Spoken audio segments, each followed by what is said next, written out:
Satya. I've heard you say you basically, Microsoft was coming off of having missed search, having largely missed mobile, and I've heard you say caught the last train out of town on cloud, right? So as you started thinking about the next big phase shift, it appears that you and others in the team, Kevin Scott, sniffed out pretty early that Google was likely ahead in AI with DeepMind. You make the decision to invest in OpenAI. What convinced you of this direction, right, versus the internal AI research efforts that you had underway?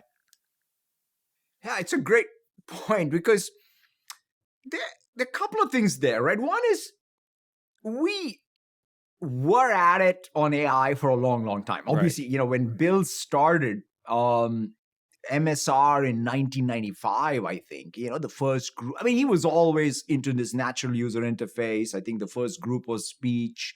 Rick Rashid came. There was, in fact, Kai-Fu worked here. And, we had a lot of, I would say, focus on trying to crack natural user interface.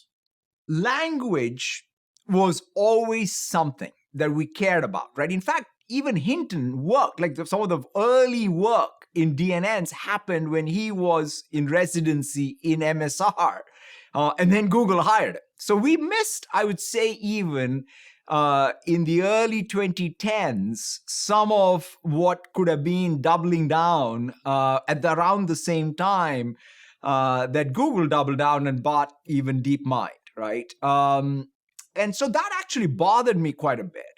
But I always wanted to focus, like, for example, Skype Translate was one of the first things I focused on because that was a pretty cool, like that was the first time you could see transfer learning work, right? Which is you could train it on one language pair and it got better on another language, right? That was the first place where we could say, wow, machine translation is also with DNNs, like it's different.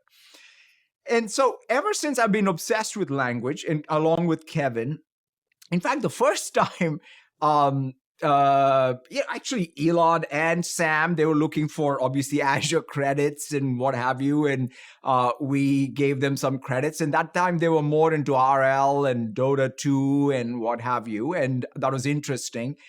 And then we stopped for, I forget even exactly what happened. And then they, I think, went to GCP. And then they came back to talk about sort of what they wanted to do with language.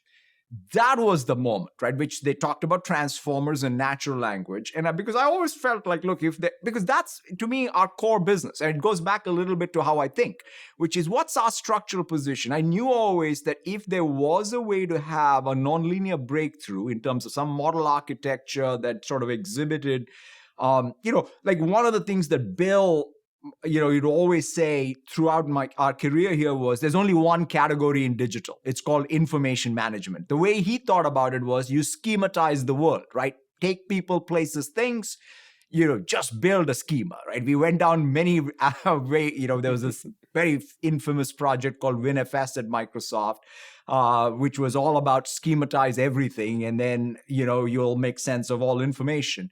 And it's just impossible to do. And so therefore you needed some breakthrough. And we said, maybe the way to do that is how we schematize. After all, the human brain does it through language and inner monologue and reasoning. And so therefore, anyway, so that's what led me to OpenAI. And quite frankly, the ambition that Sam and Greg and team had.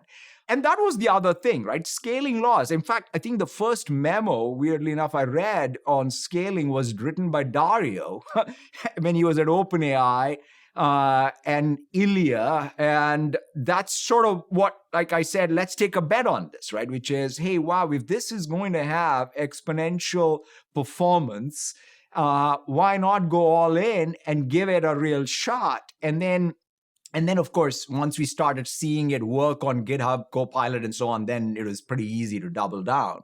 But that was the intuition.